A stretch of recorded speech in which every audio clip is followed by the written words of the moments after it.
Hello everyone. We have our news for the week, so let's go through everything. Maintenance, usual time as normal.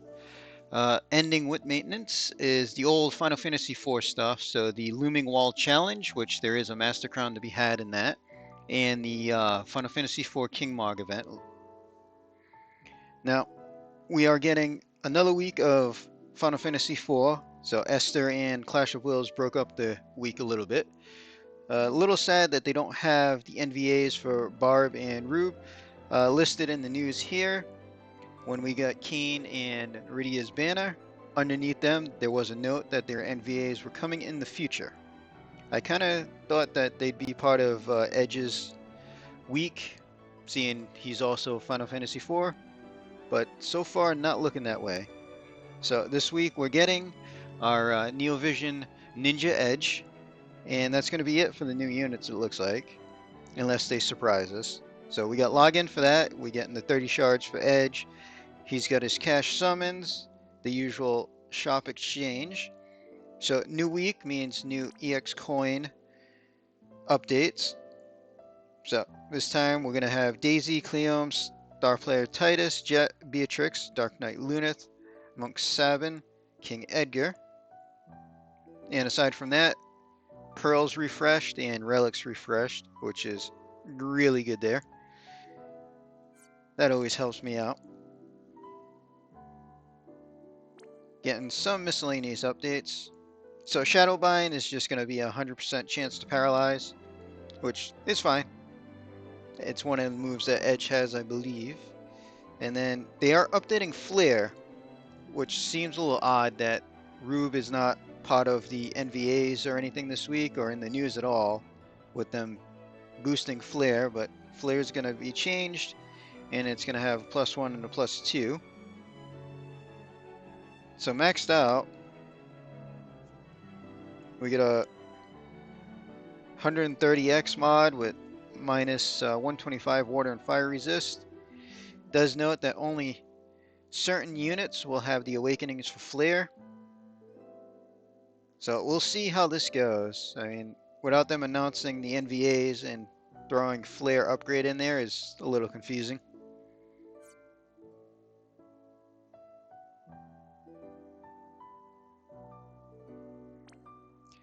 They are also finally updating the Perma Vision Card Select shop. It's been a long time. We've needed it for a while. So this is pretty good news. I've got a few tickets to use and there's a few units I haven't pulled, so I could actually get a couple of cards now, which I think is kind of nice. But I mean, it's been a while. They really needed that update coming. So with Edge, we get a new card, and it's a unique card, and he's kind of a unique unit from looking at the kit. But this one here, 70 attack and magic, which is kind of low overall. You get 25% attack and magic. Breaker units only get physical and magic human killer for 100%, and breaker units only get 100% limit damage.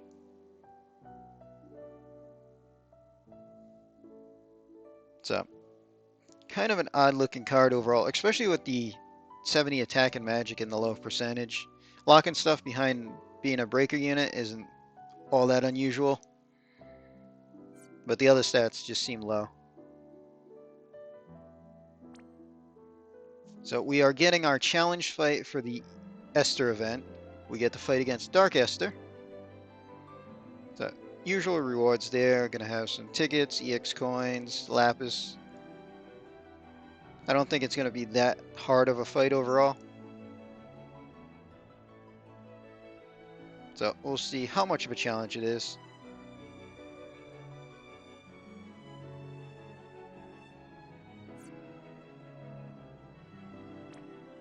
And then we are getting 2 Chronicle battles this week for Final Fantasy IV. One versus Scar, and we're getting some updates.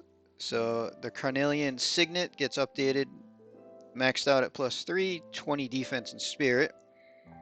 Gets physical and magic stone killer by 50%, which is Final Fantasy IV only units.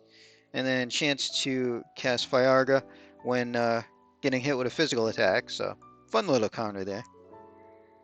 And Diamond Shield, 156 defense, 80 spirit, 10% lightning resist and nullify stone. And then Final Fantasy IV only units get nullify charm. And really, they should have boosted the resist on that for lightning a little bit, I think. Nullify charm is actually handy. That's probably what this would get used the most for if you don't have another nullify charm item for your Final Fantasy IV units. And the other Chronicle is against Golbez and Shadow Dragon, and this one gives us a Mystery Crystal. We also get the two-handed recipe for Kane's Lance, which the update to weapon variants is still a little bit off. But when that comes, that lance is going to be super nice as a two-handed lance. So we'll see how bad this one is. Being a Mystery Crystal one, it's probably going to be a little bit of a challenge, so it might be fun.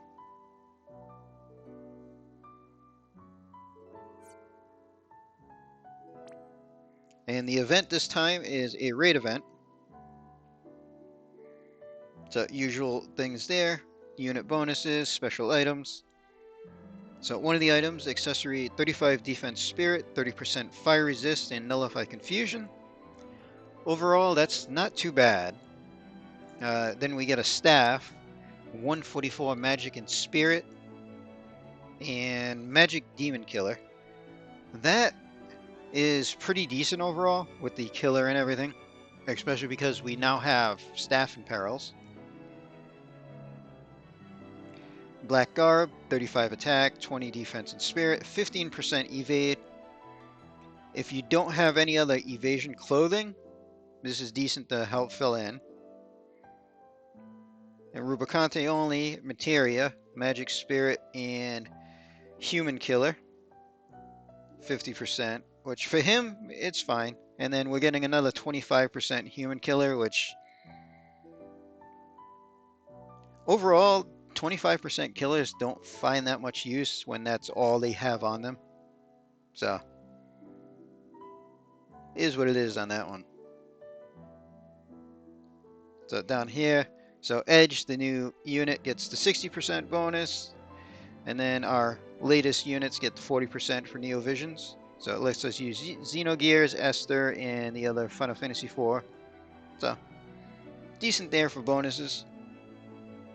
And then we will get a challenge event as well. And let's see, it says daily bonus, so it should be an easy fight if it's just going to be a daily bonus for EX coins.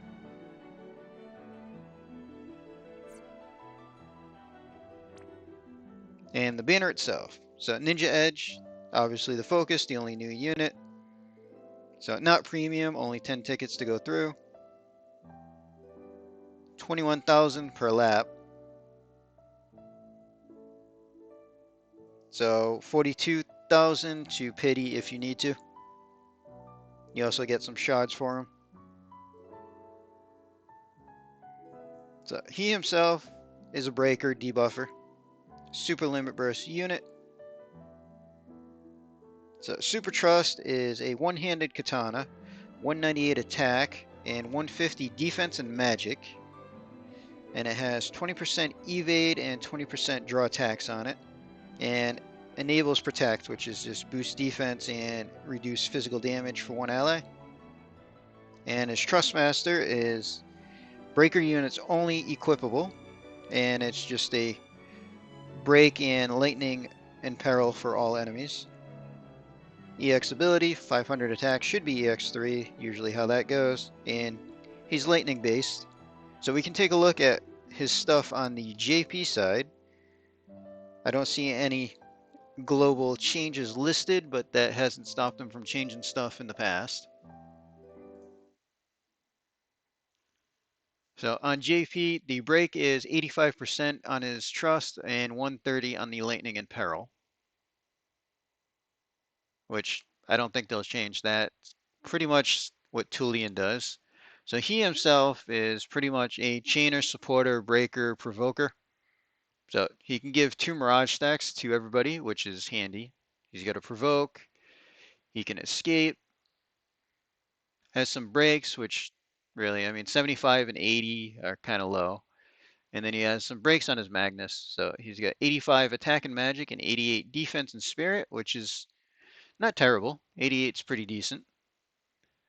He can increase his lightning damage 30%, attack 300, and then all his Magnuses also give him 50x mod to all his physical attacks, which in a longer fight is pretty decent, or enough fight that lets him use them all. His other Magnus fills limit, LB damage, and another 50 mod.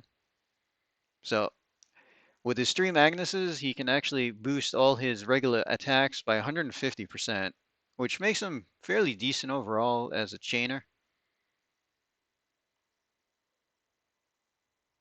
And he's also, so he's got fire, lightning, and water element, bolting and mirror chains between them. Lightning is his focus, as that's going to be his biggest in peril, which is also absolute mirror chains. So he himself, he does have some draw attacks. He is a dual wield unit, but his chain modifier cap is not limited to dual wield, so he can be built as a double hand unit if you want. He does have a preemptive break that goes off. He hates insects and reapers. And he has a decent amount of evade in his kit. So preemptive 70% break, which is fairly standard for the preemptive breaks. So super limit burst. So base limit burst maxed out. 87 defense and spirit break for 3 turns. 140 lightning down. 140 insect killer for everybody. And just a 135x single hit. And then his super version, 87 all break to all enemies, 145 lightning down, 160 on the killer, and 230x and 27 hits should put him in bolting frames for a chain. So he's an okay unit. I don't see him being super strong. He's usable if you like him. He'll be able to pretty much do any of the current fights. He'll probably be super good on upcoming Dark Vision. We have a lightning insect fight for one of the lesser sub bosses. But overall, he's okay. I won't be pulling on his banner myself. This is one of the skip banners for me. We'll see if there's any news that we get after maintenance that they did not include beforehand. Hoping there is, expecting there isn't. But that's pretty much all we have. So 1 unit, no NVAs that we know of yet. So we're going to end this video here. Hope everybody enjoyed.